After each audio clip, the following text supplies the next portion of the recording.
सीटों पर, अन्य के खाते में 3 सीटें अभी तक गई हैं। शुरुआती रुझान है, झारखंड की बात करें कुल 81 सीटें हैं। 35 सीटों की बात करें एनडीए 25 सीटों पर आगे, इंडिया 10 सीटों पर और अन्य 0 पर।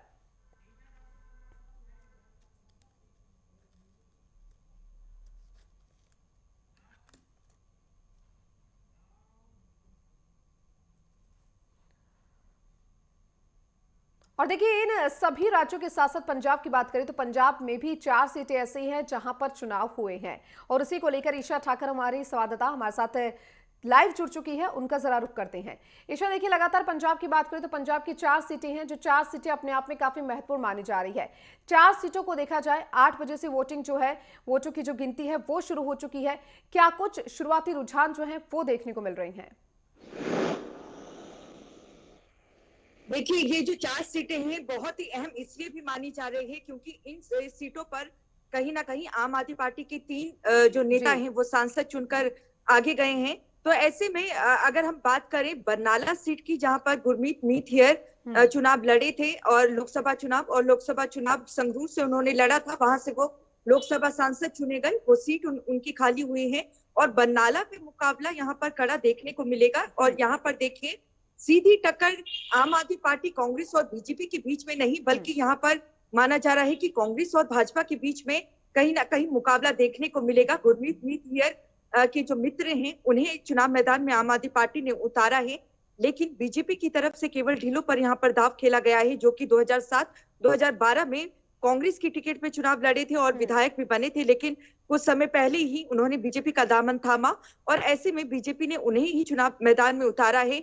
कड़ी टक्कर यहाँ पर बीजेपी और कांग्रेस के बीच में देखने को मिल रही है और बीजेपी को भी उम्मीद है कि शायद हो सकता है कि बरनाला की सीट जो है उनके झोली पर आए। और जो सबसे ज्यादा हॉट सीट यहाँ पर बनी हुई है वो है गिदड़बाहा सीट की अगर बात करें तो यहाँ से पंजाब कांग्रेस के प्रधान और लुधियाना से जो लोकसभा सांसद हैं अमरिंदर सिंह राजा बड़ी, उन्होंने सीट खाली की है। उनकी जगह उनकी धर्मपत्नी अमृता बड़ी यहाँ पर कांग्रेस की टिकट पे चुनाव मैदान में हुए हैं। वहीं कांग्रेस छोड़कर बीजेपी में आए मनप्रीत सिंह बादल को यहाँ पर चुनाव मैदान में बीजेपी ने उतारा है। आम आदमी पार्टी के प्रत्याशी भी यहाँ पर चुनाव मैदान में हैं, लेकिन यहाँ पर देखना होगा कि क्या कांग्रेस अपनी जो परंपरागत सीट है इसे बचा पाती है या नहीं, क्योंकि यहाँ पर सबसे ज्यादा वोटिंग परसेंटेज भी दर्ज की गई है, 82% वोटिंग यहाँ पर रही है। तो अब देखना होगा कि जो पंजाब की जनता है वो किसे यहाँ पर चुनकर आती है। पिछले 3 विधानसभा चुनावों की अगर बात करें तो कांग्रेस यहाँ पर लगातार जीती है। अमरिंदर सिंह राजा बड़ी यहाँ पर लगातार विधायक रहे हैं, लेकिन लोकसभा चुनाव उन्होंने लड़ा तो ऐसे में वो जीते भी और ये सीट खाली हुई है। जो दूसरी हॉट सीट यहाँ पर बनी हुई है वो है डेरा बाबा नानक की। डेरा बाबा नानक गुरदासपुर हल्के में आता है और गुरदासपुर से लोकसभा सांसद है सुखजिंदर सिंह रंधावा, जो कि कैप्टन सरकार में पूर्व मंत्री भी रहे हैं। उन्होंने भी यहाँ पर अपनी धर्मपत्नी को चुनाव मैदान में उतारा है। लेकिन जहां डेरा बाबा नानक सीट का इतिहास रहा है कि यहाँ पर कांग्रेस और अकाली दल के बीच की टक्कर देखने को मिलती रही है, लेकिन शिरोमणि अकाली दल इस बार ये जो उपचुनाव हो रहे हैं वो नहीं लड़ रही है। तो यहाँ पर भी नजरें टिकी रहेगी कि अकाली दल का जो वोट है वो बीजेपी के खाते में जाता है या फिर आम आदमी पार्टी के खाते में जाता है। और यहाँ पर कांग्रेस और कहीं ना कहीं कांग्रेस के बीच और आम आदमी पार्टी के बीच मुकाबला देखने को मिल रहा है। हालांकि बीजेपी भी यहाँ पर टक्कर में है, लेकिन वो तीसरे नंबर पर चल रही है फिलहाल। और अगर चब्बेबाल सीट की बात करें तो यहाँ पर कहीं ना कहीं आम आदमी पार्टी बहुत ज्यादा मजबूत है। कांग्रेस छोड़कर आम आदमी पार्टी में आए अगर हम राजकुमार चब्बेवाल की बात करें तो उन्होंने लोकसभा टिकट के लिए कांग्रेस का दामन छोड़ा था और आम आदमी पार्टी का दामन थामा था और वो चुनाव जीते भी। उन्होंने अपने बेटे को यहाँ पर चुनाव मैदान में उतारा है। तो ऐसे में क्या उनके बेटे यहाँ से चुनाव जीत पाते हैं या नहीं, लेकिन यहाँ पर कह सकते हैं कि आम आदमी पार्टी स्ट्रॉन्ग पोजीशन में चल रही है और सभी पार्टियों के लिए ये चुनाव बहुत ही अहम है। दो साल बाद पंजाब में विधानसभा चुनाव होने हैं, वहीं दिल्ली में भी चुनाव होने हैं और पंजाब और दिल्ली ऐसे 2 सूबे हैं जहां पर आम आदमी पार्टी की सरकारें हैं। तो ऐसे में इस उपचुनाव का जो असर है वो इन चुनावों में भी देखने को मिलेगा। जी बिल्कुल ईशा, साथ ही साथ जो मतदान प्रतिशत सामने आया था उससे क्या कुछ कहा जा सकता है, जो वोटिंग प्रतिशत हम सबके सामने आया जब 4 सीटों पर मतदान हुआ? देखिए, मतदान प्रतिशत की अगर बात करें तो गिद्दड़बाहा में सबसे ज्यादा वोटिंग परसेंटेज दर्ज की गई, 82% मतदान प्रतिशत गिद्दड़बाहा का रहा है। और वही सीट सबसे ज्यादा हॉट यहाँ पर बनी हुई है। त्रिकोणीय मुकाबला यहाँ पर है, आम आदमी पार्टी, कांग्रेस और बीजेपी के बीच में। सभी की दाव यहाँ पर साथ पर लगी हुई है।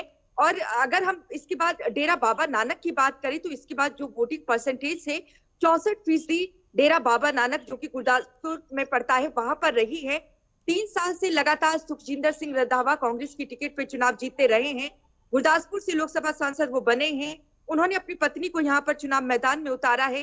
साख का सवाल है उनके लिए भी, कांग्रेस के लिए भी और यहाँ पर आम आदमी पार्टी के लिए भी कि सत्तारूढ़ पार्टी है आम आदमी पार्टी पंजाब में, तो ऐसे में क्या वो सीट निकाल पाती है उपचुनाव की या नहीं। लेकिन अहम यहाँ पर रहेगा कि जो अकाली वोट बैंक है वो खिसक कर कहाँ जाता है। सबसे ज्यादा राउंड काउंटिंग की यहीं पर है, 18 राउंड में काउंटिंग डेरा बाबा नानक में होगी। अगर हम इसके बाद बरनाला सीट की बात करें तो 56% वोटिंग परसेंटेज बरनाला में रहा है। भारतीय जनता पार्टी को यहाँ पर उम्मीद है कि हो सकता है कि केवल सिंह ढिल्लों जो कि 2 बार यहाँ पर 2007 और 2012 में विधायक रहे हैं, शायद वो चुनाव जीत जाए, उनका होल्ड वहां पर देखने को मिल रहा है। इस तरीके से आपने कहा कि पंजाब में जो 4 उपचुनाव जो सीटें हैं अपने आप में काफी महत्वपूर्ण मानी जा रही है। वहां पर ठीक है ईशा, कम वोटिंग परसेंटेज दर्ज किया गया है, 54%।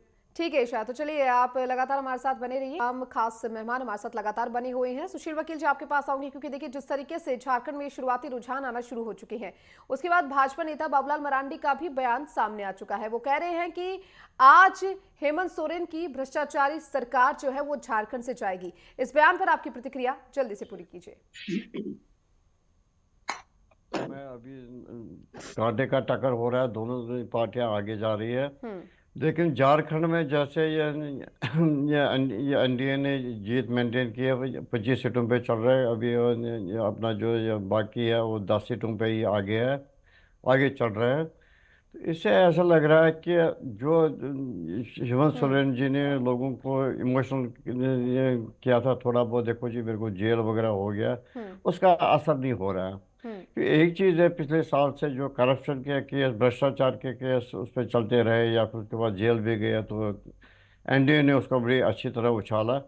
और दूसरा जो मैं कह रहा था पहले भी कि जो वहाँ पर यह चीज़ हो गया कि लोकल आदिवासियों को समझाया गया, देखो अगर ये ऐसा ही चलता रहा तुम्हारी ज़मीनें भी जाएंगी, बेटियाँ भी जाएंगी और स्टेट का बुरा हाल होगा, उसका वो थोड़ा बहुत असर हो रहा है। बाकी करप्शन तो है ही केसेस, लेकिन लोग भी अब इतने समझदार हो गए। जैसे जहाँ जहाँ बीजेपी की सरकारें चल रही हैं, डेवलपमेंट हो रही है, बाइक से हो रही है, कि झारखंड के लोग भी चाहते हैं कि उनके यहाँ भी जो वो पिछड़ा रह गए बहुत सारी चीज़ों में, उनके यहाँ भी सुशील वकील जी, डबल क्योंकि देखिए सरकार कहीं ना चले। कहीं जो रुझान शुरू हो चुके हैं उसके साथ ही बयानबाजी भी शुरू हो चुकी है। मोहिंद्र प्रकाश जी, देखिए महाराष्ट्र की बात करें तो सीएम के चेहरे को लेकर जो कहीं ना कहीं असमंजस है, ठीक है आप लोग दिखा रहे कि आप लोग साथ है, लेकिन जो असमंजस है कहीं ना कहीं वो चुनौती खड़ी कर सकता है। महाराष्ट्र में जहां तक ताल्लुक है, असमंजस दोनों ही पार्टियों में है, महायुति में भी है, महाविकास अघाड़ी में भी है। लेकिन महाराष्ट्र की स्थिति बड़ी विचित्र है। वहां इलेक्शन हो जाने के बाद भी कोई सर्टेनिटी नहीं होगी। ये मैं बड़े आपने विश्वास के साथ और यहाँ पर बैठकर बोल रहा हूँ, मेरे साथी मेरे साथ एग्री करेंगे। महाराष्ट्र में कौन किसके साथ कब चला जाएगा कोई भरोसा नहीं। कांग्रेस और बीजेपी दो धुरियां हैं अलग अलग, ये इन दोनों में से कोई कहीं नहीं जाएगा। लेकिन जहां तक ताल्लुक है आपके शिवसेना का और आपका दूसरा एनसीपी का, आप देखिए किस तरह से शिफ्टिंग हुई है। एक पक्ष इस तरफ आ जाता है, दूसरा पक्ष उधर चला जाता है। सरकार में शिफ्टिंग हुई, बीजेपी इसीलिए वहां सरकार बना के रखी सकी क्योंकि सेंट्रल गवर्नमेंट उसके पास थी। और ईडी सीबीआई का इस्तेमाल, आप तो मैं ज्यादा बोलना नहीं चाहता, वो तो सारी दुनिया जानती है किस तरह से वो करते हैं। लेकिन महाराष्ट्र की स्थिति बड़ी विचित्र है। अभी मैं दूसरे चैनल भी देख रहा हूं मैडम, स्थिति अभी तो पोस्टल बैलेट है। ये 12-1 बजे के बाद कुछ स्थिति ऐसी आएगी कि जहां आप कुछ निश्चित तौर पर कह सकें कि हाँ भाई ये शुरुआती रुझान है, कब गेम पलट जाए कहा नहीं जा सकता।